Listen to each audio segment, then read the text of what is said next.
এরই মধ্যে ভারতীয় কর্তৃপক্ষের ক্লিয়ারেন্স পেয়ে বিমানটি সরাসরি দিল্লি চলে যায় এবং নামে দিল্লির উপকণ্ঠে উত্তরপ্রদেশের গাজিয়াবাদের হিন্দন বিমান ঘাঁটিতে। সেখানে ভারতের নিরাপত্তা উপদেষ্টা অজিত দোভাল শেখ হাসিনাকে অভ্যর্থনা জানান। জানা গেছে শেখ হাসিনা সেখানেও অজিত দোভালকে ঢাকায় আক্রমণ করতে বলেন। শেখ হাসিনাকে হিন্দন ঘাঁটিতে নামানোর পর রিফুয়েলিং করে বিমানটি কর্মকর্তাদের নিয়ে ঢাকায় ফিরে আসে। ক্ষমতায় থাকার শেষ চেষ্টা হিসেবে ভারতে পালানোর আগে শেখ হাসিনা 5 আগস্ট সকালে সে দেশের জাতীয় নিরাপত্তা উপদেষ্টা অজিত দোভালকে ফোন করে ঢাকার উপর দিল্লির হস্তক্ষেপ চেয়েছিলেন। দিল্লির সহায়তা চাওয়ার আগে তিনি দেশে সামরিক শাসন কিংবা জরুরি অবস্থা জারির চেষ্টা করে ব্যর্থ হন, কারণ বাংলাদেশের সেনাপ্রধান সহ শীর্ষ সামরিক কর্মকর্তারা তার প্রস্তাব নাকচ করে দেন। সংশ্লিষ্ট নির্ভরযোগ্য একাধিক সূত্র থেকে এ তথ্য জানা গেছে। অনুসন্ধানে আরও জানা গেছে শেখ হাসিনার ভারতে পালিয়ে যাওয়ার বিষয়টি খুব গোপনীয়তার সঙ্গে করা হয়। ভারতীয় নিরাপত্তা কর্তৃপক্ষের সঙ্গে শেখ হাসিনার ঘনিষ্ঠ নিরাপত্তা কর্মকর্তারা সমন্বয় করে 4 আগস্টের মধ্যেই পরিকল্পনাটি তৈরি করেন। পরিকল্পনার সঙ্গে ছিলেন তৎকালীন SSF এর DG major general AKM Nazmul Hasan এবং সেনাবাহিনীর QMG লেফটেন্যান্ট জেনারেল মুজিব। অনুসন্ধানে আরও জানা যায় শেখ হাসিনা 4 আগস্ট বঙ্গভবনে রাষ্ট্রপতি মোহাম্মদ শাহাবুদ্দিন চুপ্পুকে ফোন করে জরুরি অবস্থা জারির জন্য প্রস্তুত থাকতে বলেছিলেন। সেনাপ্রধানকে নির্দেশ দিয়েছিলেন গুলিবর্ষণ করে ছাত্র জনতার বিক্ষোভ দমনের। তেমনি বিমানবাহিনী প্রধানকে হেলিকপ্টার থেকে গুলি চালাতেও বলেছিলেন তিনি, কিন্তু শেখ হাসিনার কোনো অভিপ্রায় বা হুকুমই তামিল হয়নি। শেষ পর্যন্ত তাকে প্রাণ রক্ষার জন্য সুটকেস গুছিয়ে 45 মিনিট সময় বেঁধে দেওয়া হয় মাত্র। গণভবনে দুপুরের খাবার রান্না করা ছিল, কিন্তু খাওয়ার সময়ও ছিল না। বিমানবাহিনীর C-130J বিমানে করে ভারতে পালিয়ে যেতে হয়েছে। এ সময় তিনি 14টি সুটকেস সঙ্গে করে নিয়ে যান এবং সুটকেসগুলো ঠিকঠাকভাবে বিমানে উঠেছে কিনা সে ব্যাপারে নিশ্চিত হন। শেখ হাসিনার সঙ্গে বিমানে করে আরও পালিয়েছেন তার বোন শেখ রেহানা, জেনারেল অবসরপ্রাপ্ত তারেক সিদ্দিকী ও তার স্ত্রী এবং একটি শিশু মেয়ে। শেখ হাসিনা পালায় না, এই দম্ভক্তির 10 দিনের মাথায় শেখ হাসিনা এভাবে পালিয়ে যান ভারতে। 15.5 বছর দোর্দণ্ড প্রতাপে ক্ষমতায় টিকে থাকা একজন প্রধানমন্ত্রী এভাবে দেশ ছেড়ে পালিয়ে যাবেন, এটা কেউ ভাবতেই পারেনি। বাংলাদেশের ইতিহাসে এর আগে ক্ষমতাচ্যুত হওয়ার পর কোনো ব্যক্তি এভাবে দেশ ছেড়ে পালিয়েছেন তার নজির নেই। শেখ হাসিনা ভারতে পালিয়ে যাওয়া এবং 3 থেকে 5 আগস্ট পর্যন্ত গণভবন ও ঢাকা সেনানিবাসে কি ঘটেছিল সে বিষয়ে অনুসন্ধান চালায় আমার দেশ। গণভবনের প্রত্যক্ষদর্শী নিরাপত্তা কর্মকর্তা, সেনা ও বিমান বাহিনী সংশ্লিষ্ট সূত্র, প্রধান উপদেষ্টা দপ্তর ও বঙ্গভবন সূত্রে এবং কয়েকজন উপদেষ্টার কাছ থেকে পাওয়া তথ্যে অজানা সব কথা বেরিয়ে আসে। বিষয়গুলো স্পর্শকাতর হওয়ার কারণে নাম উল্লেখ করা হয়নি। অনুসন্ধানে আরও জানা গেছে ভারতের নিরাপত্তা উপদেষ্টা অজিত দোভালের সঙ্গে শেখ হাসিনার অন্তত 2 বার কথা হয়। দোভাল অন্যান্য কর্মকর্তার সঙ্গেও কথা বলেন এবং শেখ হাসিনার নিরাপত্তা নিশ্চিত করার তাগিদ দেন। 5 আগস্ট বেলা 11টার দিকে সেনাপ্রধান ওয়াকারুজ্জামানের সঙ্গে ভারতীয় সেনাপ্রধান টেলিফোনে কথা বলেছেন বলেও অনুসন্ধানে জানা গেছে। সংশ্লিষ্ট সূত্র জানায় শেখ হাসিনা তেজগাঁও কুর্মিটোলা বিমানবন্দর থেকে যুক্তরাষ্ট্রের তৈরি বিমান বাহিনীর C-130J বিমানে করে দুপুর 12টা 40 মিনিটে ফ্লাই করেন। বিমানটির পাইলট ছিলেন গ্রুপ ক্যাপ্টেন শামীম রেজা ও উইং কমান্ডার গোলাম রসুল চৌধুরী। গণভবন থেকে গাড়িতে করে কুর্মিটোলা যাওয়ার জন্য প্রথমে জেদ ধরেন প্রধানমন্ত্রী। তাকে নিষেধ করা হলেও গাড়িতে ওঠেন এবং গাড়িবহর গণভবন থেকে কুর্মিটোলার উদ্দেশ্যে যেতে থাকে। গাড়িবহরের অগ্রগামী ক্লিয়ারিং অফিসার কর্নেল পদমর্যাদার জানান, সামনে বড় মিছিল আসছে, গাড়িবহর নিয়ে যাওয়া যাবে না। তখন গাড়িবহরে থাকা SSF এর একজন অপারেশন অফিসার বলেন, আমরা গুলি করে এগিয়ে যাব। কিন্তু গাড়িবহরে থাকা জুনিয়র অফিসাররা বলেন, ঝুঁকি নেওয়া আমাদের ঠিক হবে না, মবের সামনে পড়লে সবাই মারা যেতে পারে। ফলে গাড়িবহর ঘুরিয়ে গণভবনের পেছনে বাণিজ্য মেলার মাঠে আন্তর্জাতিক সম্মেলন কেন্দ্রের পশ্চিম পাশে নেওয়া হয়। এরই মধ্যে রাশিয়ার তৈরি হেলিকপ্টার Mi-17 কল করে এনে প্রস্তুত রাখা হয়। হেলিকপ্টারে ওঠেন প্রধানমন্ত্রী শেখ হাসিনা, তার বোন শেখ রেহানা, জেনারেল অবসরপ্রাপ্ত তারেক সিদ্দিকী ও তার স্ত্রী এবং একটি শিশু মেয়ে, সম্ভবত তারেক সিদ্দিকীর পরিবারের কেউ। হেলিকপ্টারটি সেখান থেকে কুর্মিটোলা যায়। পাইলট ছিলেন এয়ার কমোডোর আব্বাস ও গ্রুপ ক্যাপ্টেন রায়হান কবির। হেলিকপ্টারটি 12টা 30 মিনিটে কুর্মিটোলায় পৌঁছালে বেস কমান্ডার হিসেবে দায়িত্বে থাকা এয়ার ভাইস মার্শাল ABM আওয়াল তৎকালীন প্রধানমন্ত্রী শেখ হাসিনাকে রিসিভ করেন। এ সময় উইং কমান্ডার জাকি আনোয়ার গণভবন থেকে সঙ্গে আনা শেখ হাসিনার 14টি সুটকেস বিমানে উঠিয়ে দেন। এ সময় শেখ হাসিনা কারো সঙ্গে কোনো কথা বলেননি, শুধু সুটকেসগুলোর খোঁজ নেন সবগুলো বিমানে উঠেছে কিনা। সঙ্গে বিমানে আরও ওঠেন DG SSF এসএসএফ এর 3 থেকে 4 জন কর্মকর্তা এবং ফ্লাইট লেফটেন্যান্ট পদবীর একজন লেডি কর্মকর্তা। কুর্মিটোলা পৌঁছার 10 মিনিটের মধ্যেই শেখ হাসিনা, শেখ রেহানা ও তারেক সিদ্দিকীকে নিয়ে বিমানটি উড্ডয়ন করে। এ সময় সিভিল অ্যাভিয়েশন কর্তৃপক্ষ শাহজালাল আন্তর্জাতিক বিমানবন্দরে সব ধরনের বিমানের ওঠানামা বন্ধ করে দেয়। C-130J বিমানটি ট্রান্সপন্ডার বন্ধ করে উড্ডয়ন করে, যাতে রাডারের সঙ্গে যোগাযোগ সংযোগ না হয়। সাধারণত বিমান উড্ডয়ন করে নর্থ বেঙ্গল হয়ে ঘুরে যায়, কিন্তু এই বিমানটি আকাশে উঠে নর্থ বেঙ্গলে না গিয়ে ত্রিপুরা দিয়ে আগরতলার দিকে চলে যায়, যাতে খুব অল্প সময়ে সীমান্ত পার হতে পারে।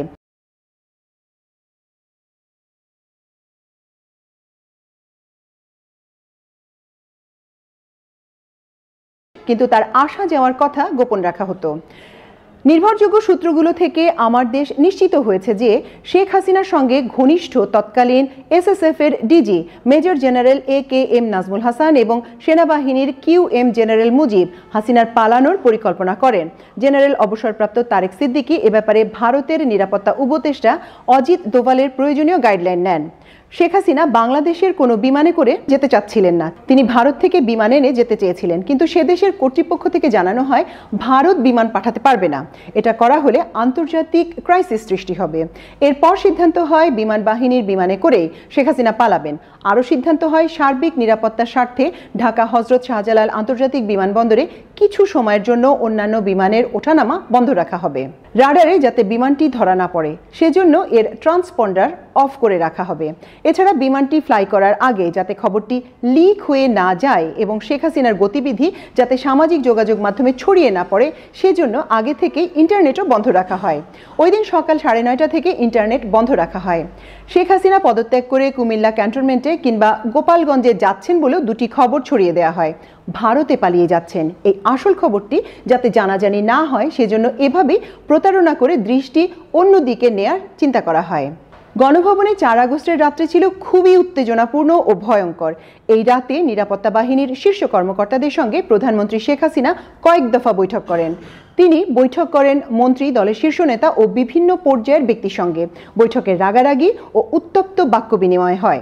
রাত 12টা থেকে সোয়া 12টার দিকে 3 বাহিনী প্রধানের সঙ্গে বৈঠকে প্রধানমন্ত্রীর সঙ্গে ছিলেন তার নিরাপত্তা উপদেষ্টা জেনারেল অবসরপ্রাপ্ত তারেক সিদ্দিকী। সে বৈঠকে পদত্যাগের বিষয়টি ওঠানো হলে প্রধানমন্ত্রী ক্ষুব্ধ হয়ে বলতে থাকেন, যা হবার হবে, তিনি ক্ষমতা ছাড়বেন না। শেখ হাসিনা সেনাপ্রধানকে মেরুদণ্ড শক্ত করে কঠোর হয়ে বিক্ষোভ দমনের নির্দেশ দেন। জেনারেল তারেক সিদ্দিকী শেখ হাসিনাকে সমর্থন জানিয়ে বলতে থাকেন, সেনাবাহিনী গুলি চালিয়ে কিছু লোককে মেরে ফেললে বিক্ষোভ এমনিতেই দমন হয়ে যাবে। বিমান বাহিনী হেলিকপ্টার থেকে গুলি চালানোর কথাও তিনি বলেন। এমন পরিস্থিতিতে বৈঠকে উপস্থিত বিমান বাহিনী প্রধান তারেক সিদ্দিকীর উপর ভীষণ রেগে যান এবং প্রধানমন্ত্রীকে উদ্দেশ্য করে বলেন, এই লোকটি আপনাকে ডুবিয়েছে এবং আরও ডোবাবে। ঠিক এ সময় একজন অপরিচিত ব্যক্তি, যাকে ডিউটিরত এসএসএফ সদস্যরা চেনেন না, গণভবনে প্রবেশ করলে শেখ হাসিনা সভা শেষ করে দেন। রাত 12:40 3 বাহিনী প্রধান গণভবন ত্যাগ করেন। রাতে গণভবনে পুলিশের আইজি আব্দুল্লাহ আল মামুন এবং এয়ার ভাইস মার্শাল অবসরপ্রাপ্ত জামাল উদ্দিনও ছিলেন। 5 আগস্ট সকাল 9টায় 3 বাহিনী প্রধান আবার গণভবনে আসেন।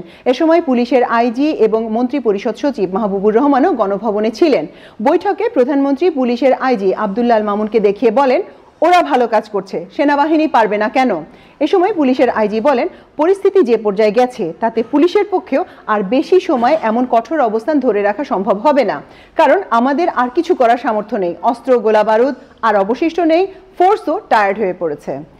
সামরিক কর্মকর্তারা প্রধানমন্ত্রীকে আবারও ক্ষমতা ছেড়ে দেওয়ার পরামর্শ দেন। এক পর্যায়ে প্রধানমন্ত্রী রেগে গিয়ে বলেন, তাহলে তোমরা আমাকে গুলি করে মেরে ফেলো এবং গণভবনে কবর দিয়ে দাও। সামরিক কর্মকর্তারা শেখ হাসিনাকে অন্য একটি কক্ষে নিয়ে গিয়ে সামগ্রিক পরিস্থিতি ব্যাখ্যা করে প্রধানমন্ত্রীকে পদত্যাগে রাজি করাতে অনুরোধ করেন। তারা একথা বলেন যে সময় দ্রুত ফুরিয়ে যাচ্ছে, বৈষম্য বিরোধী ছাত্রদের ডাকে লং মার্চ টু ঢাকা কর্মসূচির কারণে গণভবন অভিমুখে ঢাকার চারপাশ থেকে মিছিল আসছে। এ পর্যায়ে শেখ রেহানা প্রধানমন্ত্রীকে বোঝানোর চেষ্টা চালান। এক পর্যায়ে বড় বোন শেখ হাসিনার পা জড়িয়ে ধরেন তিনি, কিন্তু শেখ হাসিনা রাজি হচ্ছিলেন না। পরে জয়ের সঙ্গে কথা বলেন শীর্ষ সামরিক কর্মকর্তারা। জয়কে বলা হয়, প্রাণে বাঁচাতে হলে তার মাকে পদত্যাগ করা ছাড়া উপায় নেই। টাইম একটি ফ্যাক্টর। এখনই সিদ্ধান্ত নিতে হবে।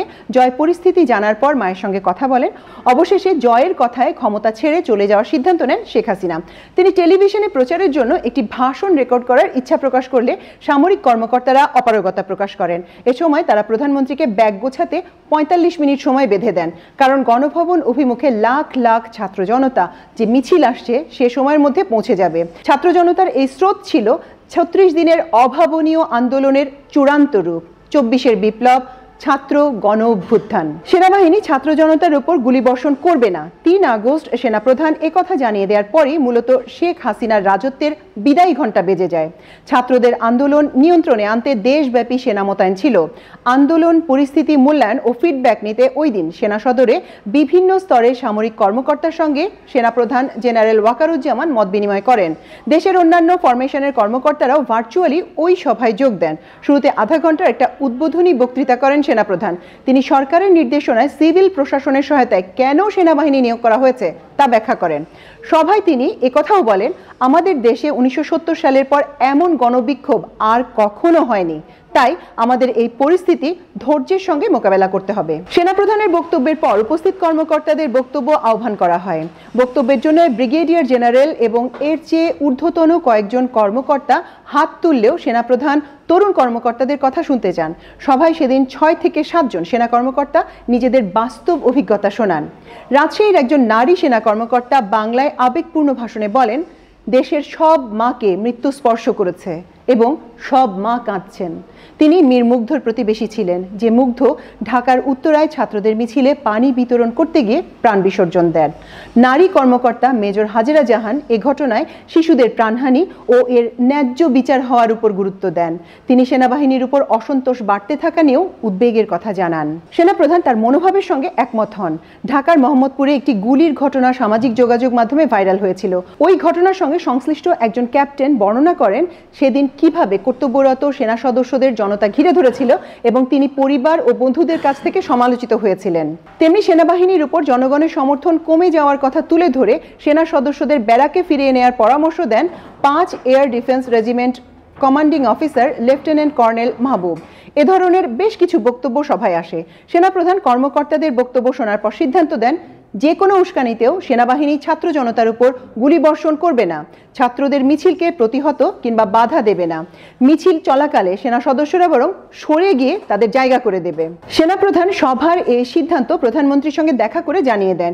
এ সিদ্ধান্তে শেখ হাসিনা সেনাপ্রধানের উপর ক্ষুব্ধ হন। ৪ আগস্ট রাও ক্লাবে অনুষ্ঠিত অবসরপ্রাপ্ত সেনা কর্মকর্তাদের বৈঠকটিও ছিল একটি গুরুত্বপূর্ণ ঘটনা।